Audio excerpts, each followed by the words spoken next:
ଏଇ ଲକ୍ଷ୍ମୀ ମଣ୍ଡପରେ ମିଟିଂ ଟିକେ ବସିଛନ୍ତି। କ'ଣ ପାଇଁ? ଏଇ କ'ଣ କଥା ହେବେ ସେ ଟ୍ୟାପ୍ ବାବଦରେ ଆଉ। କିଏ ଟ୍ୟାପ୍ ବାବଦରେ କଥା ହବ? ସମସ୍ତେ ଆସିଛନ୍ତି। କେହି କାହାରି କଥା ଶୁଣାଯିବନି। ଯାହାର ଟ୍ୟାପ୍ ଚଲେଇବାର ଅଛି ସେଠି ଉଠେଇ ନେଇଯାଅ, ନହେଲେ କ'ଣ ତାର ବିକଳ୍ପ ବ୍ୟବସ୍ଥା ଆମର ବୁଝିବାର ନାହିଁ। ଅଲଗା ଜାଗାରେ କିଏ ଜାଗା ଦେବ ସେ ଜାଗାରେ କର। ଆଉ ଯାହା ଯଦି ଆଉ ଯାହା ପରିସ୍ଥିତି ହୁଏ ମୁକାବିଲା କରିବି, କିନ୍ତୁ ସେଠି ମୁଁ ଚଲେଇବାକୁ ଦେବିନି। ଦର୍ଶକ ବନ୍ଧୁ, ଆପଣ ଶୁଣୁଥିବା ସ୍ୱର ଜଣେ କର୍ତ୍ତବ୍ୟରତ ଶିକ୍ଷକଙ୍କର। ଶିକ୍ଷକଙ୍କ ଏପରି ଅନ୍ଦାଜ ଆପଣଙ୍କୁ ଟିକେ ଅଡ଼ୁଆ ଲାଗିପାରେ, ହେଲେ ଶିକ୍ଷକ ଜଣକ ତାଙ୍କ ବାଡ଼ିରୁ ପାନୀୟ ପ୍ରକଳ୍ପ ଉଠାଇ ନେବା ଜିଦ୍ରେ ଯନ୍ତ୍ରାଂଶ ନଷ୍ଟ କରିବା ଘଟଣା ଏବେ 25ରୁ ଉର୍ଦ୍ଧ୍ୱ ପରିବାର ପାଇଁ ପାନୀୟ ଜଳ ସମସ୍ୟା ସୃଷ୍ଟି କରିଥିବା ଅଭିଯୋଗ ଆସିଛି। ଦୀର୍ଘ 16 ବର୍ଷ ଧରି ପାନୀୟ ଜଳ ଯୋଗାଉଥିବା ସୌରଚାଳିତ ପ୍ରକଳ୍ପର ତାରକୁ ସମ୍ପୃକ୍ତ ଶିକ୍ଷକ କଟୁରୀରେ କାଟି ତା ସହିତ ଯନ୍ତ୍ରାଂଶ ଖୋଲି ଫିଙ୍ଗିଦେବା ଘଟଣା ଏବେ ଥାନାରେ ପଡ଼ିଛି। ଗ୍ରୀଷ୍ମର ଅୟାମ୍ବାରମ୍ଭରେ ପାନୀୟ ଜଳ କ୍ଲିଷ୍ଟତା ସ୍ଥାନୀୟ ବାସୀଙ୍କ ମୁଣ୍ଡବିନ୍ଧାର କାରଣ ପାଲଟିଥିବା ବେଳେ ଯଥାଶୀଘ୍ର ପାନୀୟ ଜଳ ଯୋଗାଣର ବ୍ୟବସ୍ଥା କରିବାକୁ ସ୍ଥାନୀୟ ଅଧିବାସୀ ଦାବି କରିଛନ୍ତି। ମିଳିଥିବା ଖବର ମୁତାବକ ଦାନଗଦି ବ୍ଲକ ଅନ୍ତର୍ଗତ ଦେଉଳକଣ ପଞ୍ଚାୟତର 4 ନମ୍ବର ୱାର୍ଡ ସ୍ଥିତ ଅଁଳାପଦା ଗ୍ରାମର ଜଳ ସମସ୍ୟା ଦୂରୀକରଣ ପାଇଁ 2012 ମସିହାରେ ଏକ ସୌରଚାଳିତ ପାନୀୟ ଜଳ ପ୍ରକଳ୍ପ ସ୍ଥାପନ କରାଯାଇଥିଲା। ସେତେବେଳେ ଉକ୍ତ ଗ୍ରାମର ଶିକ୍ଷକ ରମେଶ ମହାନ୍ତଙ୍କ ସହମତି ନେଇ ତାଙ୍କ ବାଡ଼ି କୋଣରେ ସୌର ପ୍ଲେଟ୍ ସଂଯୋଗ କରାଯାଇ ପାନୀୟ ଜଳ ବ୍ୟବସ୍ଥା କରାଯାଇଥିଲା। ତେବେ କିଛି ବର୍ଷ ତଳେ ଉକ୍ତ ପ୍ରକଳ୍ପଟି ଖରାପ ହୋଇଥିବା ବେଳେ ତାର ମରାମତି କରାଯାଇ ପୁନଃ ସକ୍ଷମ କରାଯାଇଥିଲା। ତେବେ ଉକ୍ତ ପ୍ରକଳ୍ପ ପାଖରେ ଥିବା ଏକ ନଡ଼ିଆ ଗଛକୁ ନେଇ ଗତ କିଛି ଦିନ ହେବ ଶିକ୍ଷକ ଶ୍ରୀ ମହାନ୍ତ ଏହି ପ୍ରକଳ୍ପ ତାଙ୍କ ବାଡ଼ିରୁ ଅନ୍ୟତ୍ର ନେବାକୁ ଜିଦ୍ କରିବାରୁ ଗ୍ରାମବାସୀଙ୍କ ସହ ବାଦବିବାଦ ଲାଗି ରହିଥିଲା।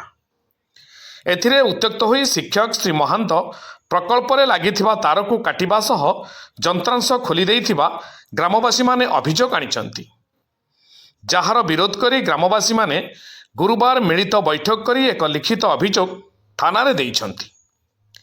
ଅନ୍ୟପଟେ ପ୍ରକଳ୍ପ ଅଚଳ ହେବାରୁ ସ୍ଥାନୀୟ ଅଞ୍ଚଳବାସୀ ପାନୀୟ ଜଳ ପାଇଁ ହଇରାଣ ହରକତ ହେଉଥିବା ଦେଖିବାକୁ ମିଳିଛି।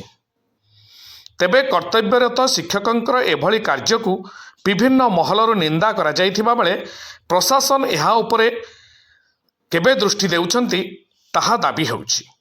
Bureau report, Mahagiri news. ଆପଣ ପରିଚୟ ଟିକେ ଦେବେ। আমার কৈলাস মাছ କୋଉଠି ଘର? ଅଁଳା ବଜାର କେତେ ନମ୍ବର ୱାର୍ଡ? আমার 4 নম্বর ওয়ার্ড। କ'ଣ ପାଣି ସମସ୍ୟା ନେଇ ହେଇଛି? କ'ଣ ପାଣି ହେଇଛି? ସମସ୍ୟା ନେଇକି ଆମେ ସୋଲାର ଚଲେଇଥିଲୁ। ସିଏ ଆପଣ ତାଙ୍କର କ'ଣ ମନ ଇଚ୍ଛା ନ ପଚାରିକି ଉଲାରି ପକେଇ କିଏ? ଦେଇଛନ୍ତି। ରମେଶ ମାଷ୍ଟର। ହୁଁ।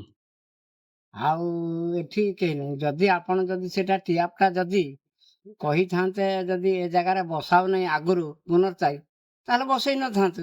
ଆମର ଜାଗାରେ ଯୋଉଠିକି ଟ୍ୟାପ୍ଟା ବସି ସେଇ ଜାଗାରେ ବସେଇଥାନ୍ତୁ। କେତେ ବର୍ଷ ହେଲାଣି ପାଣି ପାଉଥିଲେ ଆପଣ? ଆଜ୍ଞା 16 ବର୍ଷ ଖଣ୍ଡେ ହେଇଗଲାଣି।